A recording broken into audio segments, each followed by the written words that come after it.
This year our normal cadet training has been somewhat curtailed, but in an ordinary year, training would include a wide variety of skills, such as radio procedure, fieldcraft, construction, navigation, as well as survival skills for our advanced units.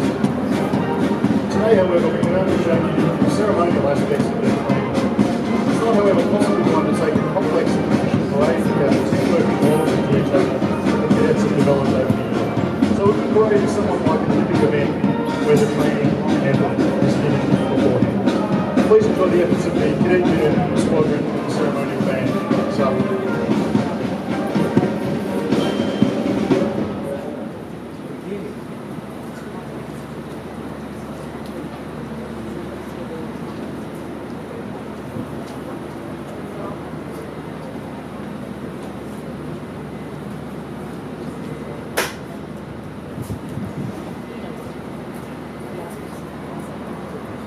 Ladies and gentlemen, the parade will now march past in quick time. Please be upstanding when the band is passing on the immediate front.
as has been said, this is a really important event, and it's one where we really celebrate our history, our legacy, and that importance that we place on the traditions of this school and of our nation. Through the cadets, we learn that honour, discipline, service, and mateship, elements that are quintessential to our nation and to our nation building. So it's my pleasure to be here, and it's my pleasure to introduce our reviewing officer, Air Commodore Joseph Medved, Director General, Defence Aviation and Safety Authority. Air Commodore Medved is an experienced aviation safety professional and was appointed as Director General, Defence Aviation Safety Authority, DASA, in December 2020. Air Commodore Medved joined the Air Force in 1992 as an engineering cadet at the Australian Defence Force Academy. Over a long and illustrious career, Air Commodore Medved has had many engineering postings, working on such aircraft as the MHSACU, the VC-9, the FA-18, the Hawk, the C-27, and more recently the A-8A, Poseidon, and P-3C. Air Commodore Medved holds an undergraduate degree in aeronautical engineering and postgraduate degrees in aircraft vehicle design, aerospace engineering, and business management. He is a graduate of the Australian Institute of Company Directors and is a fellow of Engineers in Australia. Air Commodore Medved is married and has 3 high school-aged children. He enjoys spending time with his family and pets, cycling, and following sport. Welcome to Melbourne High School.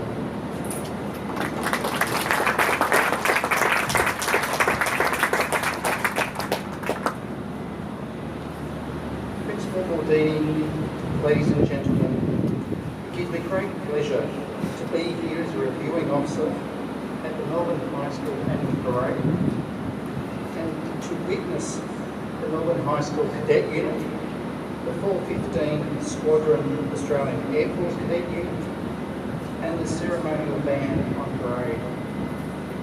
I think everyone will acknowledge the great turnout here today, particularly with the cessation of all school activities last week.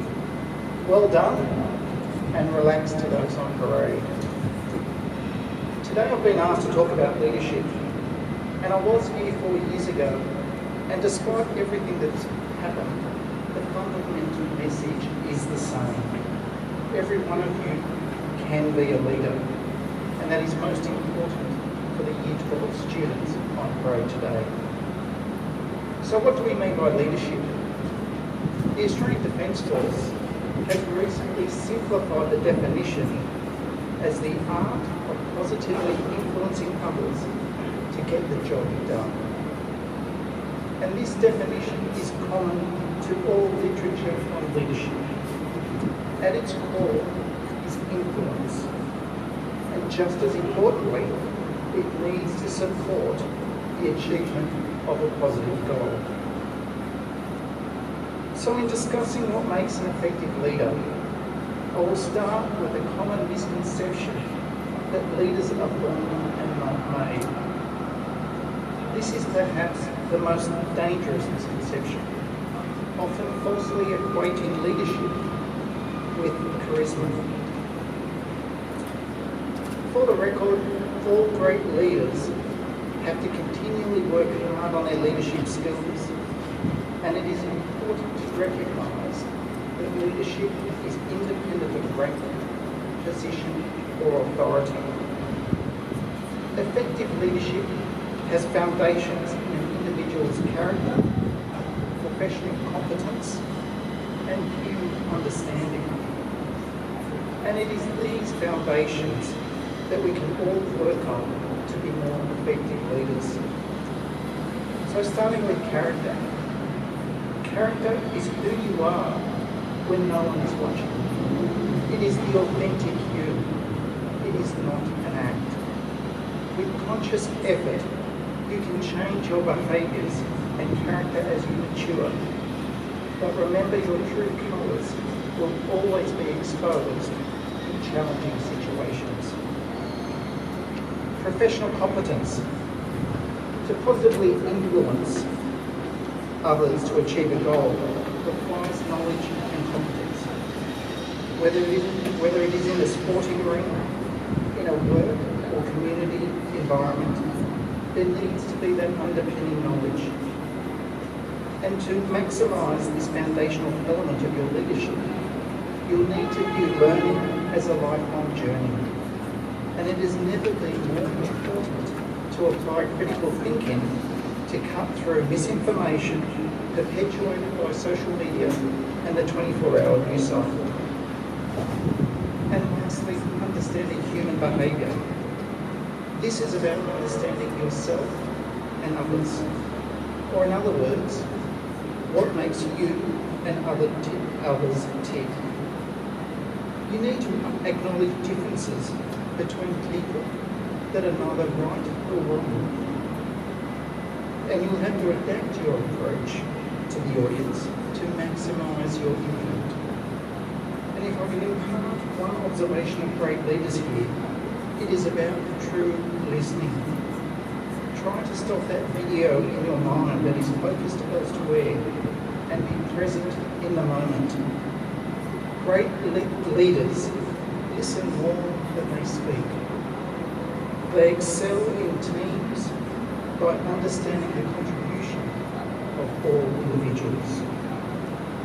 So hopefully my message is loud and clear. Everyone can be a leader. It takes continual work and becomes more important as you get older and face greater levels of responsibility. For this reason, I'm heartened by the great work done in schools with leadership programs that have broadened the historical views of leadership. Furthermore, a number of students, such as yourselves on parade today, have had the opportunity to develop and hone those skills through a structured military cadet program. Although you may not fully appreciate it now, your military leadership training as a cadet is a unique opportunity that you'll benefit from regardless of your pursuits after school. Now for a recent work example. 2 weeks ago, I was fortunate to attend the inaugural dinner celebrating the stand-up of the newest 2-star functional command in Army Aviation Commodore. I will share a story of an award winner that resonates with my role leading the Defence Aviation Safety Authority and embodies some of the key features of leadership. An Army Sergeant was formally recognised for identifying airworthiness vulnerabilities on an Army platform that had not been picked up in previous attempts. This was critical to the appreciation of a multifaceted aviation safety issue and informed operational decisions made at the 1 and 2-star level.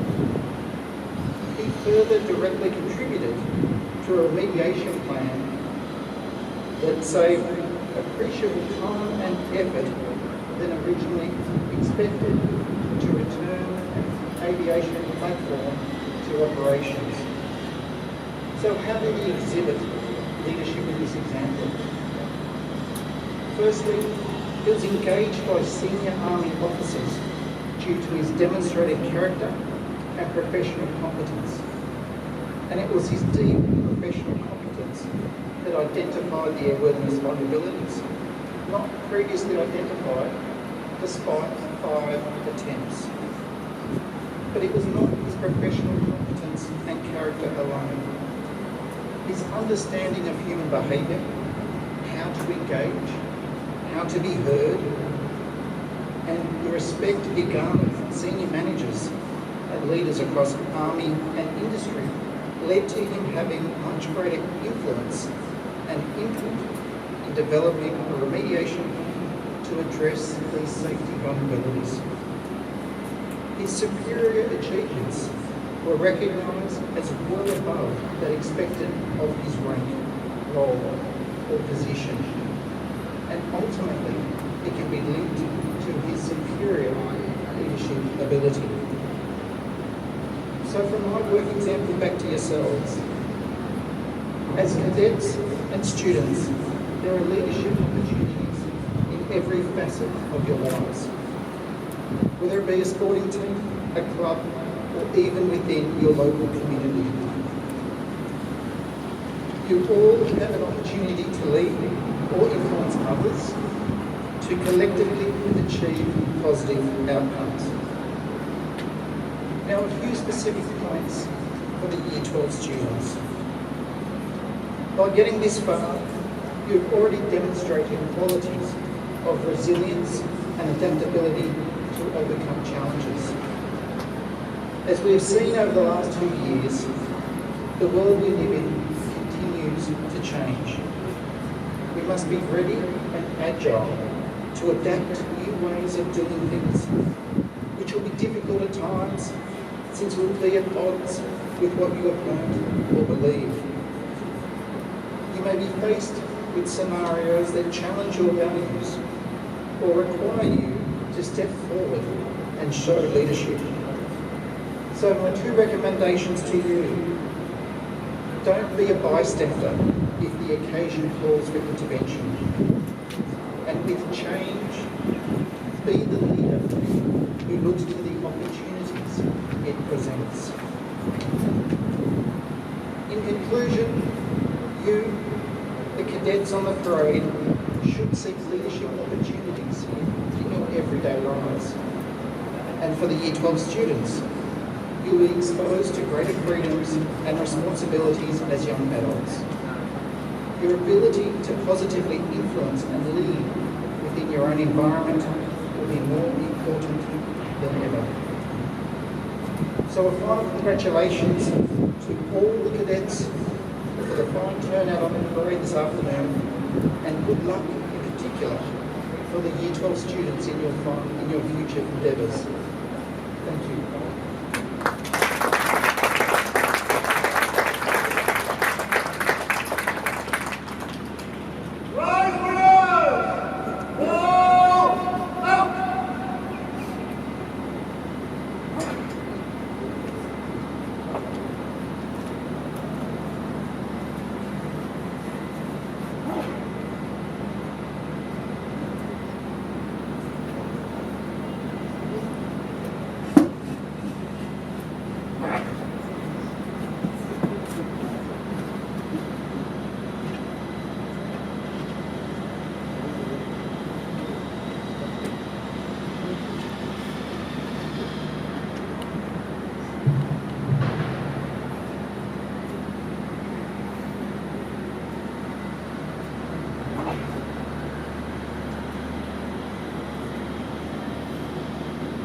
First award this evening is the LD Collins Trophy, which is awarded for outstanding leadership and service by an NCO and is awarded to Cadet Sergeant Aaron Moore.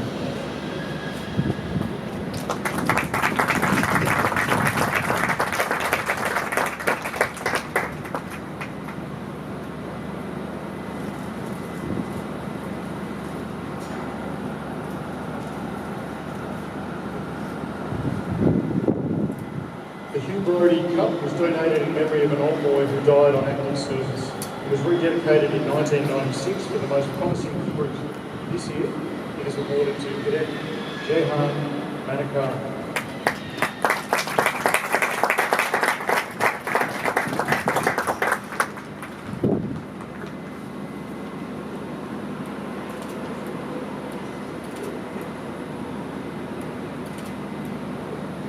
The AATTV Association Trophy for the top Melbourne High School cadet of the Junior Non-Commissioned Officer course is the gift of the formation for which the unit has carried the banner on Anzac Day since 1996. It is awarded to Cadet Lance Corporal Tanay Kulkarni.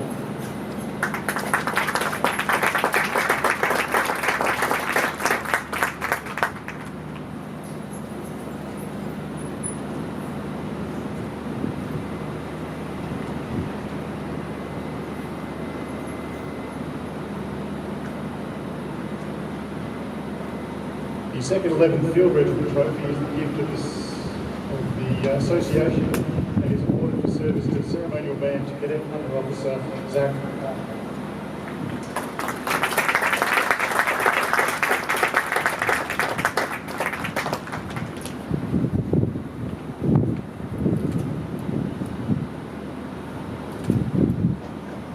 The Robert Dunn Memorial Trophy for Musicianship is awarded to Bandsman Rumyu Shen.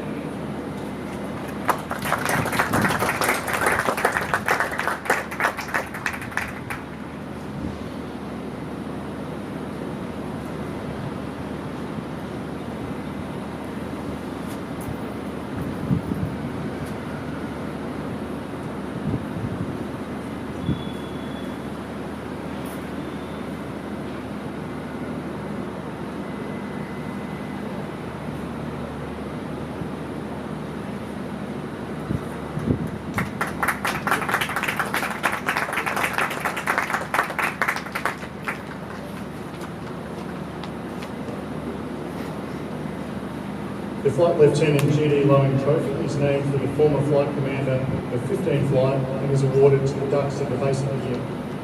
This is Cadet Jacob Hassar.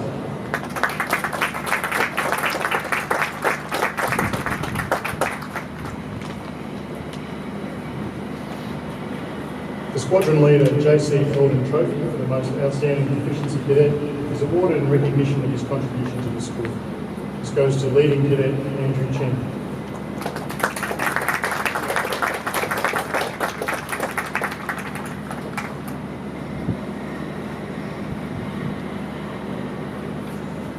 The Saki Ganella Shield is for outstanding leadership and dedicated service, and this series goes to Cadet Flight Sergeant Samaran Narayan.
The parade now invites Flight Lieutenant Sean Kemp to address the parade one final time as the commanding officer of 415 Squadron.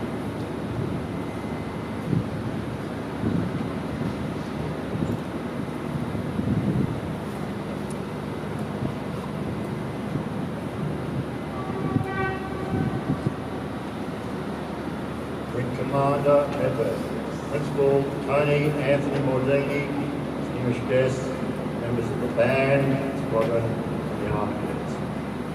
I would like to congratulate the parade. I would especially like to congratulate the parade commander, COO Sonny Jane, in his performance today. I believe the COO is credited with saying, I speak Mandarin to my parents, English to my teachers, and gibberish to my commanding officer. A harsh and fair critique. COO Jan also had the misfortune to have me as his physics teacher. Even worse than that, his online physics teacher. In fact, I see many of my chemistry, physics, and Japanese students on the parade. Ladies and gentlemen, this year is the 700th anniversary of the death of Dante, author of one of the greatest works of medieval poetry, Divine Comedy. Zero Jang and the rest of my students would think this is appropriate as they would compare my online teaching to Dante's 9 circles of hell. Let us hope in 2022 no student has to suffer again. I would like to thank the old boys of the squadron and unit for the honour of naming the first 415 squadron ceremonial sword after me. But to be brutally honest, I was expecting a slightly larger commemoration when I overheard a group of air cadets saying we should build a statue of the commanding officer. But then it was followed by the punchline, so we can tear it down. Once again, a harsh but fair critique. A number of people have asked, why am I standing down after being commanding officer for 23 years? Was it due to it being the 100th anniversary of the RAAF? Was it due to this year being the 80th anniversary of the Australian Air Force Cadets? Was it my threat to stand down when I became too fat to fit into my officer's tunic? Or did my promise to keep doing this job till I got it right come to fruition? The answers to that scorecard are no, no, yes, and I'll do the jokes around here. But seriously, the real reason is when a better leader turns up and taps you on the shoulder, the best thing you can do is get out of their way. That leader is Squadron Leader Josh Slocum, already touted as the greatest commanding officer in the history of 415 Squadron. He will do a much better job than me. He actually has friends in the organisation, whilst I have colleagues.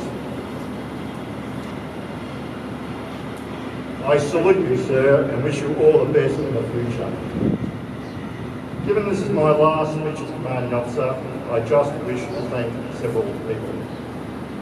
The school. When I joined as an air cadet at Melbourne High School in 1976, I did not join the Australian Air Force Cadets, nor did I join the Air Training Corps.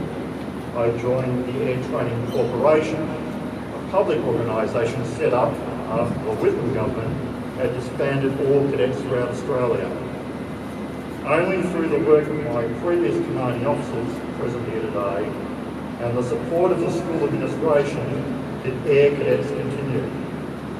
Prior to 1976, there were many school squadrons, but after 1978, when Air Cadets were re-established, there was only one school squadron left in Victoria, Melbourne High School.